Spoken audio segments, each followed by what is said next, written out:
పశ్చిమాసియాలో యుద్ధం ఎఫెక్ట్తో ఇప్పటికే గ్యాస్ కష్టాలు కొనసాగుతుండగా ఇప్పుడు పెట్రోల్ కష్టాలు మొదలయ్యాయి.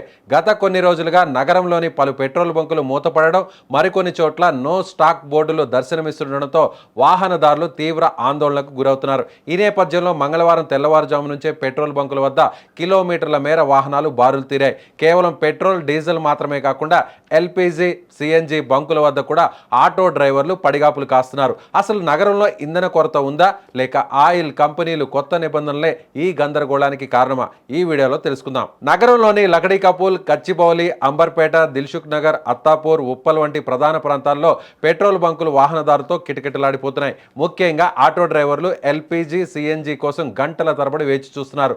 రోడ్లపై ఆటోలు బారులు తెరవడంతో ట్రాఫిక్ సమస్యలు కూడా తలెత్తుతున్నాయి. నిజానికి రాష్ట్రంలో ఇంధన నిల్వలకు ఎలాంటి కొరత లేదని అధికారిక వర్గాలు చెబుతున్నాయి. కానీ ఆయిల్ కంపెనీలు పెట్టిన కొత్త నిబంధనల వల్ల డీలర్లు ఆయిల్ను కొనుగోలు చేయలేకపోతున్నారని తెలుస్తోంది.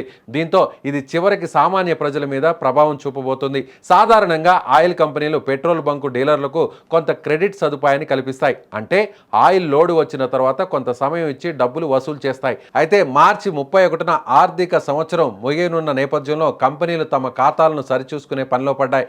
ఈ క్రమంలో డీలర్లకు ఇచ్చే క్రెడిట్ సదుపాయాన్ని పూర్తిగా రద్దు చేశాయి. ముందుగా నగదు చెల్లిస్తేనే పెట్రోల్, డీజిల్ లోడ్లు పంపిస్తామని కంపెనీలు స్పష్టం చేస్తున్నాయి. దీనివల్ల చేతిలో సరిపడ నగదు లేని చిన్న చిన్న డీలర్లు ఆయిల్ను ఆర్డర్ చేయలేక బంకులను మూసివేస్తున్నారు. సో వాహనదారులు పెట్రోల్ బంకుల ముందు బారులు తీరుతున్నారు. మరోవైపు ఇంధన ఉత్పత్తిపై పెట్రోల్ బంకు యజమానులు స్పందించారు. ఈ సమస్య కేవలం ఆర్థిక సంవత్సరం ముగింపు వల్ల వచ్చిందే తప్ప ఇంధన ఉత్పత్తి తగ్గడం వల్ల కాదని స్పష్టం చేశారు. మార్చి 31 వరకు ఇలాంటి నిబంధనలు అమల్లో ఉంటాయని, ఆ తర్వాత పరిస్థితి మళ్లీ సాధారణ స్థితికి వస్తుందని వెల్లడించారు. దయచేసి పెట్రోల్, డీజిల్ దొరకడం లేదంటూ ఫేక్ వార్తలను ప్రచారం చేయవద్దంటూ కోరుతున్నారు.